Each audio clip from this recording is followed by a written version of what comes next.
রামপুর থেকে বড়লোক হবি, এত ভাব তোদের। বলে রাস্তার একপাশে দাঁড়িয়ে আছি, দেখলাম একটা বাস আসলে আমি সাথে সাথে দৌড়ে উঠে গেলাম। 10 মিনিট পরে ভার্সিটির সামনে নামলাম। রুটির দোকানে গিয়ে আগে 2 টাকা দিলাম, তারপরে ভার্সিটির ভিতরে গেলাম। গিয়ে দেখি সবাই লেখছে, পরীক্ষা 5 মিনিট আগে শুরু হয়ে গেছে। আমি ভিতরে গেলাম, স্যার বলে। তুমি আসতে এত দেরি করলে কেন? আদিবার দিকে একটু আর চোখে তাকালাম আর বললাম, বাস সময় মতো পাই নাই।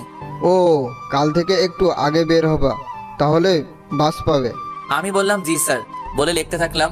শুধু ফারুক স্যার আমার সাথে সুন্দর করে কথা বলে, আর বাকি সব স্যারের একটা চিন্তা করে আমি কি করে এই ভার্সিটিতে ভর্তি হলাম। যাই হোক, আগে পরীক্ষা দিতে হবে। আর কথা না বাড়াই, আমার হাতে সময় আছে 2 ঘন্টা। আমি প্রশ্নটা দেখলাম, সবগুলো কমন। আমি লিখতে থাকলাম। অনেকক্ষণ লেখার পরে হঠাৎ মনে হলো কেউ আমাকে কলম দিয়ে খোঁচা দিছে। দেখলাম আদিবা। হাই, আমি আদিবা। আমি কিছু না বলে চুপচাপ করে লিখতে থাকলাম। আবারও খোঁচা দিলে কলম নিয়ে বললাম,